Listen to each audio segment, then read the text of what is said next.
आपके बीच हर दिन वीडियोस में आते रहते हैं। आज पीछे का जो हमारा बहुत बड़ा रीज़न है कि आप लोग देख रहे होंगे हमारा वीडियोस लगातार।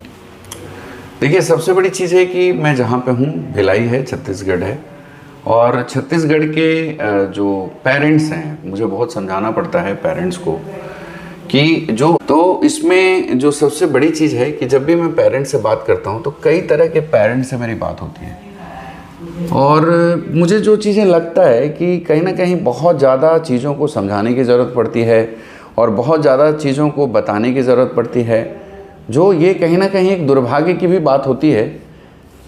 कई सारे पेरेंट्स से मेरी बात होते रहती है, क्योंकि मैं तो नेशनल लेवल पे बहुत सारे पेरेंट्स से बात करता हूँ, लगातार बात करते रहता हूँ। तो मुझे जो लगता है कि सबसे कम अवेयर जो पेरेंट्स हैं वो छत्तीसगढ़ में रहते हैं, क्योंकि उनको कोई भी आदमी जो है किसी भी तरीके से उसको मूर्ख बना दे रहा है, या हो सकता है उनको जानकारी नहीं है तो वो मिसगाइड हो जाते हैं, या फिर कहीं ना कहीं वो भटक जाते हैं अपने रास्ते से।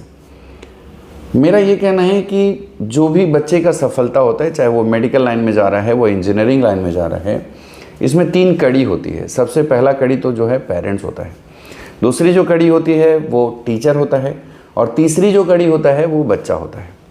जब तक के ये तीनों मिलेंगे नहीं, तब तक के ये चीज़ें बहुत क्लियरली सफलता के रूप में नहीं आ पाएगा।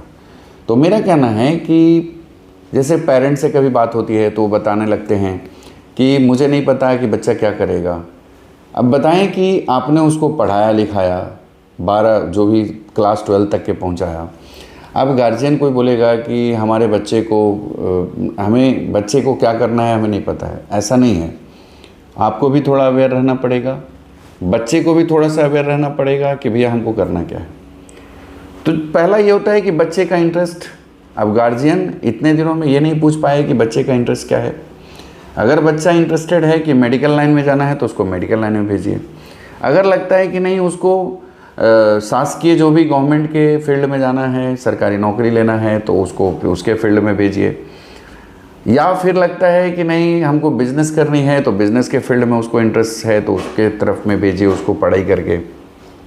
बट अभी मैं कह दूं कि देखिए, अभी का दौर है कि बच्चे एग्ज़ाम 12th का दिए हैं, अब इसके बाद उनको कैरियर सेलेक्ट करना है। तो कैरियर का सिलेक्शन पहला तो कि इंटरेस्ट के आधार पर होना चाहिए। उसके बाद फिर देखना होता है कि आपके पास इकोनॉमिकल कितना सपोर्ट है, क्या आप गवर्नमेंट कॉलेजेस सेलेक्ट कर पा रहे हैं, नहीं कर रहे हैं तो प्राइवेट में आपके लिए ऑप्शन है, आप कितना सपोर्ट कर पा रहे हैं। ये सारी चीज़ें आपको एक साथ मिलकर के रिज़ल्ट के रूप में बनता है। तो मेरा कहना है कि मैं आपको एक ही चीज़ कहूँगा कि सबसे पहले अगर आपको लगता है कि मेडिकल फील्ड में जा रहे हैं तो 2 बातें हैं।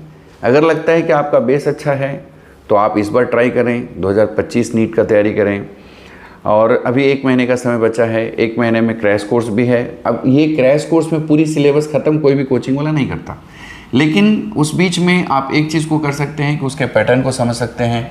उसके पैटर्न के आधार पे आप जो है उसमें जो टेस्ट सीरीज़ है उसको फॉलो कर सकते हैं, उसके सिलेबस को रिवाइज़ कर सकते हैं।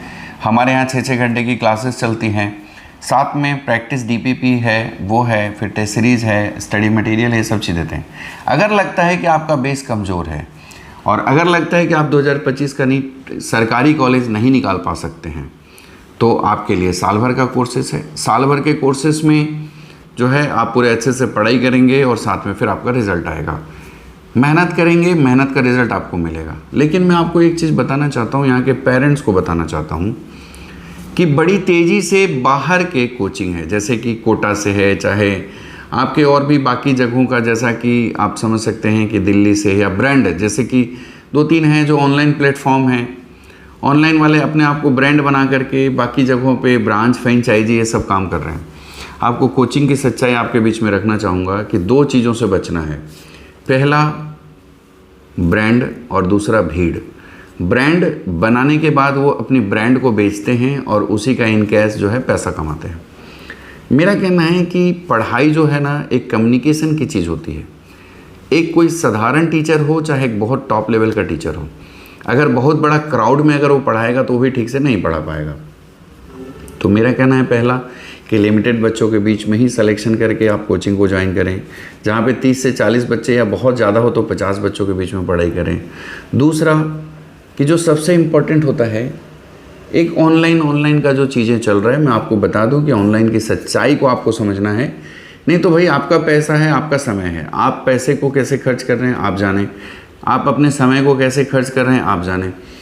क्योंकि मैं आपको एक ही चीज़ बताना चाहूँगा कि आप जो ऑनलाइन की बातें करते हैं, ऑनलाइन बहुत सस्ता है। ऑनलाइन सस्ता है, लेकिन ऑनलाइन उनके लिए है जिनको ऑलरेडी आता है। जिनको नहीं आता है उनको बहुत कुछ उसमें बेनिफिट मुझे तो नहीं लगता कि मिलने वाला है। ऑफलाइन में आप टीचर सामने रहता है, आप जानते होंगे R3 का कॉन्सेप्ट होता है, रीड राइट रिटेंशन। मतलब कोई टीचर है जो बोर्ड में लिख रहा है, फिर बच्चा उसको नोट डाउन कर रहा है, उसके बाद फिर वही सेम नोट्स बनाने के बाद बच्चा जो है घर में रिवाइज कर रहा है, तब जाकर के रिजल्ट मिलता है। जब आप ऑनलाइन करते हैं तो पहला तो कि स्क्रीन छोटा रहता है, उसमें स्ट्रेस होता है, ब्रेन का स्ट्रेस अलग जाता है। तो वहाँ पे आप कुछ नई चीज़ों को अगर सीख रहे हैं तो कोई ज़रूरी नहीं कि बहुत अच्छे से सीखेंगे। फिर आपको बात प्रैक्टिस की आती है। तो जो आप जब ऑनलाइन पढ़ते हैं तो आप घर में पढ़ाई करते रहते हैं, जब आप ऑफलाइन पढ़ते हैं तो एक क्लासरूम में पढ़ते हैं। अब क्लासरूम में लिमिटेड बच्चों के बीच में जो कंपटीशन होता है उसके कारण, अब क्योंकि आप इसको एग्जाम्पल के थ्रू समझें कि हर जो भी मतलब व्यक्ति है, पूजा पाठ की बात आती है तो आप देखे होंगे कि घर में पूजा ना करके आप जो है मंदिर में जाते हैं पूजा करने। जब भी कोई पर्व त्यौहार आता है तो घर में भी तो पूजा होती है, लेकिन मंदिर क्यों जाते हैं? क्योंकि मंदिर में जाते हैं, वहाँ पे आस्था और जो एक माहौल होती है उसके कारण अपने आप जो है और मतलब एक अलग माहौल बनता है। तो सीधी सी बात है, पढ़ाई में भी सेम चीज़ें काम करता है कि बच्चा अगर अकेले सिंगल पढ़ाई कर रहा है ऑनलाइन घर पे और वही बच्चा ग्रुप में पढ़ रहा है तो वो मोटिवेशन मिलता है उसको कि बाकी बच्चे पढ़ रहे हैं तो हमें भी पढ़ना चाहिए। तो ये पहला, अगर आपको लगता है कि कोई 5,000 में कोर्सेज़ को दे रहा है और आपको लगता है कि कोई 50,000 में दे रहा है, तो मैं आपको बता दूं कि 5,000 और 50,000 बहुत मायने नहीं रखती है। अगर आपका मेडिकल कॉलेज में हो जाता है, अगर सरकारी मेडिकल कॉलेज में हो जाता है तो वो कोई मायने नहीं रखता। अगर आपको नहीं होता है तो वहीं पे प्राइवेट कॉलेज में 60 लाख 70 लाख रुपए पैसा देते हैं लोग, और अगर नहीं होता है तो करोड़ों रुपए भी खर्च करके आप पैसा से आप एडमिशन नहीं ले सकते हैं, ये आपको बता रहा हूँ। तो वो कोई बहुत बड़ा मैटर नहीं है।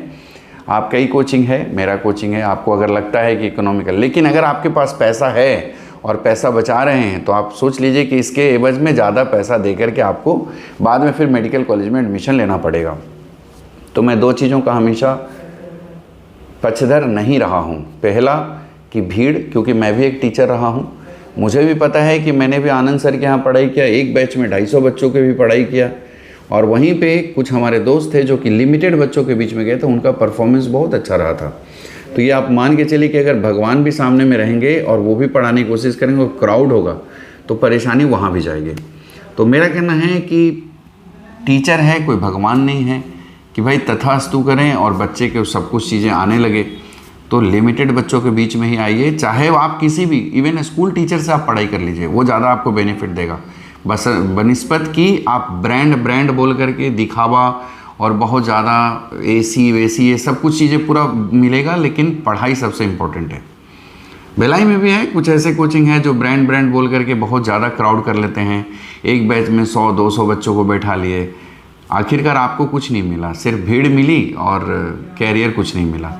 तो मेरा कहना है कि हमारे जैसा और भी कोचिंग है भिलाई में, और भिलाई ही आना ज़्यादा ज़रूरी है। भिलाई इसलिए भी आना ज़रूरी है कि भिलाई एक जो बोलते हैं दूसरे प्रदेश के लोग यहाँ पे ज़्यादा हैं, वो अपने बच्चों को पढ़ाई के अलावा और कुछ उनके पास में कोई साधन नहीं है कि करेंगे, तो बच्चों को शुरू से पढ़ाते हैं। भिलाई में अच्छे टीचर्स भी हैं, टीचर सभी जगह मिलेंगे, लेकिन जब वो बच्चे का एक माहौल को देखेंगे तो भिलाई ज़्यादा अच्छा है।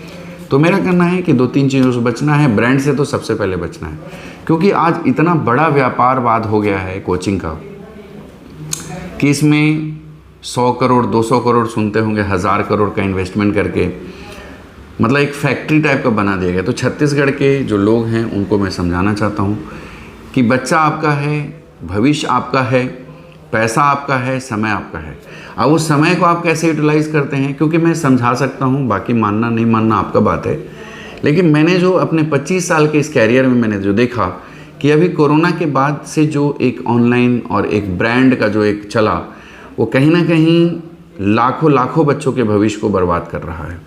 तो आप कोशिश करें कि आप अपने ही जगह पढ़ें, जहाँ पे आप रहते हैं वहाँ पे अच्छे टीचर को सेलेक्ट करें और वो आपकी चीज़ों को, क्योंकि मैं आपको बता दूं कि अगर आप मेडिकल की बात करें चाहे आप इंजीनियरिंग की बात करें, आप अगर ठीक से एनसीईआरटी को ही फॉलो करते हैं या आप एनसीईआरटी पैटर्न के बुक्स को फॉलो करते हैं तो आपका सिलेक्शन बहुत अच्छा होगा।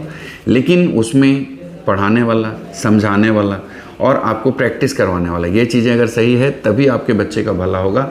अदरवाइज़ ये वीडियोज़ आप प्रूफ के रूप में रख लीजिएगा। जो भी बच्चे ब्रांड के साथ गए होंगे या पेरेंट्स ब्रांड के साथ में एडमिशन कराए होंगे और वहाँ जो क्राउड का जो सामना करना होगा, तो 1 साल के बाद फिर आप ज़रूर इस फ़ोन पे डिस्क्रिप्शन बॉक्स में नंबर दिया रहता है, तो उसको आप कॉल कर सकते हैं, आप हमें बता सकते हैं कि आपको रिज़ल्ट क्या मिला। क्योंकि अभी जो है ऑनलाइन वाले ही एक ब्रांड बोल करके जो है, क्योंकि कुछ सेंटर जो मेन होता है वहाँ पर अच्छी पढ़ाई होती है, इसमें नो डाउट, लेकिन जो डिस्ट्रीब्यूट करके छोटे छोटे जगहों पे ब्रांड बांट करके, फ्रेंचाइजी बांट करके और पेरेंट्स को मिसगाइड करके जो चीज़ें चल रही हैं, वो कहीं ना कहीं बच्चों के और कैरियर पे बहुत बड़ा मतलब बुरा असर पड़ता है। तो मेरा एक विनम्र जो है एक एडवाइस भी है और एक निवेदन भी रहेगा कि आप हैं, आपका बच्चा है, भविष्य है, बड़ी सोच समझ के ज्वाइन कराएं। क्योंकि मैंने कई ऐसे बच्चों को देखा कि वो ब्रांड में चले गए, पता चला तीनों विषय में फेल हो गए हैं और वो भी 11वीं 12वीं में फेल हो गए हैं, जिसका एग्जाम्पल भी है मेरे पास। तो खैर आप लिमिटेड बच्चों के बीच में पढ़ें और ब्रांड के जो है मोह माया को छोड़ें। बहुत बहुत धन्यवाद, आप हमारे वीडियोस देखें, इसके लिए दिल से धन्यवाद।